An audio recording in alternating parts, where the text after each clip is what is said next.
मिनश्शैतानिर्रजीम बिस्मिल्लाहिर्रहमानिर्रहीम अल्लाहुम्मा सल्ली अला मुहम्मद व अला मुहम्मद। अस्सलामु अलैकुम या अली अलैहिस्सलाम। ईरान ऐं इराक जी मुक़दस ज़ियारतूं सादात होम टीवी सां गॾु। नाज़रीन, अवां ॾिसी रहिया आहियो सादात होम टीवी ऐं आवां या सईद अरशद बुखारी। नाज़रीन, पाक ज़ियारतुनि जो सफ़र पाकिस्तान खां ईरान, ईरान खां इराक ऐं इराक जूं ज़ियारतूं कंदे वरी वापसि ईरान खां पाकिस्तान अची पहुचंदासीं। अवां खे मुकमल ज़ियारतुनि खां आगाह कंदासीं ताकि अवां जे इल्म में इज़ाफ़ो थी सघे। नाज़रीन, ईरान इराक जी ज़ियारतुनि जो सफ़र तमामु डिघो आहे, उन जे लाइ असांखे पार्ट्स में शेयर करणो पवंदो। हीउ पहिरें पार्ट्स अवां ॾिसी रहिया आहियो। वीडियो शुरू करण खां अॻु में अवां ॾिसंदड़नि खे हिकु गुज़ारिश आहे त यूट्यूब ते सादात होम टीवी खे सर्च कयो ऐं हुनखे सब्सक्राइब कयो ऐं बेल आइकन खे ज़रूरु वॼायो ताकि हर नई वीडियो जी मालूमात पहिरियां अवां खे पहुची सघे। ऐं हा, Sadat home TV Facebook, Instagram, Twitter ते बि मौजूदु आहे। त पोइ देरि न, हींअर ई ज़ियारतुनि जो सफ़र शुरू पिया कयूं।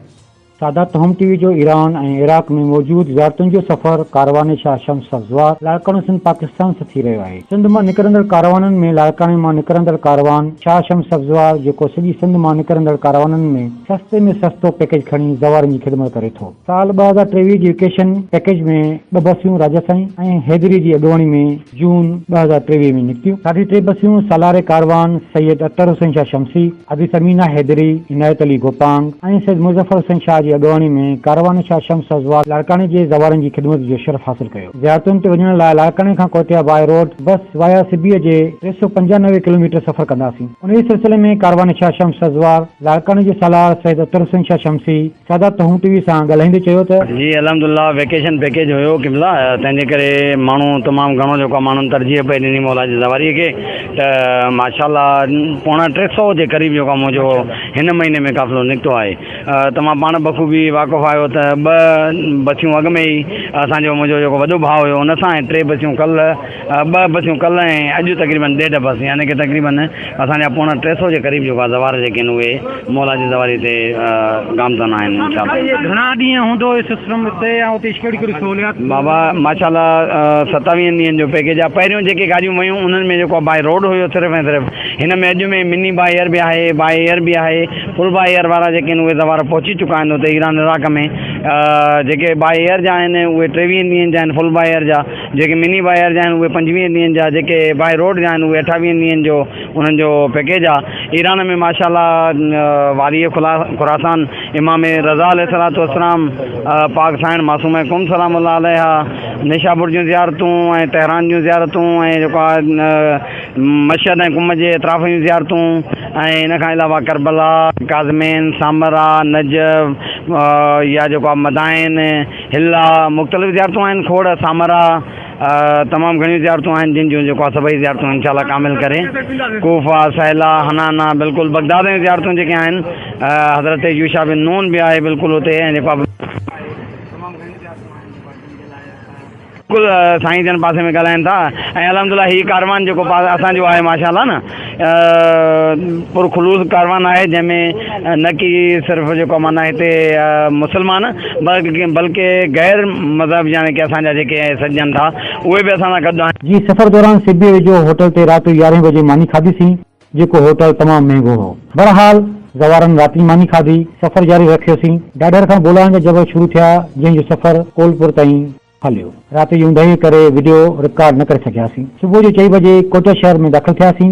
स्टेशन रोड ते कोच वारे ब्रेक हणी आवाज़ ॾिनो, अव्हां जी मंज़िल अची वई आहे। कारवान शाह शम्स सब्ज़वार जे सालार सैयद अतर हुसैन शाह शम्सी रक्शन ज़रिए मेकांगी रोड ते क़ाइम इमाम बारगाह नासिर अज़ा वठी आयो। ज़वारनि सुबुह जी नमाज़ अदा करे आराम कयो। कारवान जे बोर्ची इम्तियाज़ अली मेमन, हेल्पर मुरीद हुसैन सोलंगी कुझु टाइम आराम करे सैयद ज़ैन अतर शाह शम्सी जे अॻुवाणी में चांहि तयारु करे ज़वारनि खे पेश कई। उते ई इमाम बारगाह में कारवान जे सालार सैयद अतर हुसैन शाह शम्सी मुकम्मल कारवान में शामिल ज़वारनि जा बार्डर ते घुर्बल कागज़ात, जंहिंमें शनाख्ती कार्ड जी कापी, नंढनि ॿारनि जा बेफारम, वीज़ा जी कापी, हर हिक ज़वार जे पासपोर्ट में तरतीब सां रखिया। कारवान शाह शम्स सब्ज़वार में ज़ाइरीन जी तादाद घणी हुजण करे ज़वारनि खे हर कलाक में कोटिया मां ताफ़्तान तरफ़ निकिरंदड़ कोच में मोकिलियो वियो। इहो सिलसिलो मंझंदि जो 4 बजे खां शुरू थियो। 2 बसियूं मुकमल ज़वारनि जूं 7 बजे शाम जो निकितियूं, जेके लखपत पुल प्लाज़ा क्रॉस करे साइड करे बीठियूं रहियूं। ज़वार गाॾी अंदरि वेठा रहिया। कुझु टाइम खां बाद ड्राइवर खां दरियाफ़्त कयोसीं त अव्हां हिते छो बीठा आहियो? ड्राइवर चयो त आर्मी जी चेक पोस्ट आहे असांजो माण्हू वियल आहे। जीअं अॻियां सिग्नल मिलियो त हलंदासीं। काफ़ी टाइम इंतज़ार कयोसीं, बहरहाल सिग्नल कोन मिलियो। राति जो 12 बजे 9 खां 10 कारियूं आयूं, जंहिंमें सवार थी Pakistan army check post cross करे पुराणे पेट्रोल पंप ते के होटल ते त के गाॾी ख़राब हुजण जो बहानो करे बीठा रहिया। कुझु टाइम खां बाद उहा ई कोच आई। स्लो हलंदड़ गाॾीअ में सवार थिया। रस्ते में तेज हवाऊं घुली रहियूं हुयूं, जंहिंजे करे उतां जी वारी रोड ते अची किरे पई। रोड वारी जी लपेट में अची विया। उहे मनाज़र अवां स्क्रीन ते ॾिसी रहिया आहियो। बहरहाल रस्ते में आर्मी जी चौकियूं बि ॾिठियूंसीं, जेके हींअर ख़ाली पियल हुयूं। रस्ते में जंगली उठ बि जंगली रिढां बि ॾिठियूंसीं। बहरहाल मंझंदि जो तक़रीबन 12 बजे ताफ्तान शहर जे चौराहे ते लथासीं। बकाया हिकु बस कोटिया मां राति जो 12 बजे निकिती हुई, जेका मुख़्तलिफ़ कचनि रस्तनि ज़रिए सफ़र करे बॉर्डर ते पहुची चुकी हुई। उते कुझु सवारनि होटल ते नाश्तो कयो त किन मंझंदि जी मानी खाधी। कुझु सवारनि कारवान शाह शम्स अफ़ज़वार जे सालार सैयद अख्तर हुसैन शाह शमसीअ सां वेही लिस्टुनि ते सवारनि जा मोबाइल नंबर लिखिया। टेई सवारनि पाकिस्तानी करेंसी चेंज कराई, जेका सवारनि खे पाकिस्तानी 1000 ते ईरानी 1,55,000 मिलिया। कारवान शाह शम्स अफ़ज़वार जो मुकमल काफ़िलो पाकिस्तान बॉर्डर तफ्तान ते पहुतो। काफ़िले जो सलाह सैयद अख्तर हुसैन शाह शमसी बॉर्डर ते मौजूद अमले सां मुलाक़ात करण खां बाद सभिनी सवारनि खां ओरिजिनल शिनाख्ती कार्ड वरिता ऐं गवर्नमेंट मुलाज़िमनि खे चयो वियो त अवां पंहिंजी ग्रांट थियल मोकल जो ओरिजिनल लेटर, पासपोर्ट ऐं वीज़ा पेपर खणी लाइन ठाहियो। गवर्नमेंट मुलाज़िमनि पंहिंजी एंट्री कराए कागज़ात स्कैन कराया। तेसीं ॿिनि सवारनि जी बि लाइन लॻी वई। मौजूद आर्मी अमले गणप खां बाद इमिग्रेशन ऑफिस ॾांहुं मोकिलियो। सवारनि पंहिंजो सामान खणी इमिग्रेशन ऑफिस ॾांहुं रुख़ कयो, जेको कुझु फ़ासिले ते हुयो। ऑफिस में मर्दनि ऐं औरतुनि जूं अलॻि अलॻि लाइनूं ठारायूं वयूं। पासपोर्ट ते एग्ज़िट स्टेप लॻायो वियो ऐं गवर्नमेंट मुलाज़िमनि जो ओरिजिनल ग्रांट थियल मोकल जो लेटर बि वरितो वियो। कारवानी शाह शम्स अफ़ज़वार जे घणी तादाद करे टाइम लॻी वियो। बहरहाल सवारनि पंहिंजो सामान खणी पाकिस्तान खे अलविदा करे ईरान जे मीर जावा बॉर्डर ज़रिए ईरान में दाख़िल थियासीं। ईरान बॉर्डर जे चेक इंट्रस्ट ते पहुतासीं त उतां जे आर्मी जे जवाननि सवारनि खे मुस्कुराईंदे ख़ुशि आमदीद कयो ऐं सामान चेक करे इमिग्रेशन ऑफिस ॾांहुं मोकिलियो, जेको कुझु फ़ासिले ते हुयो।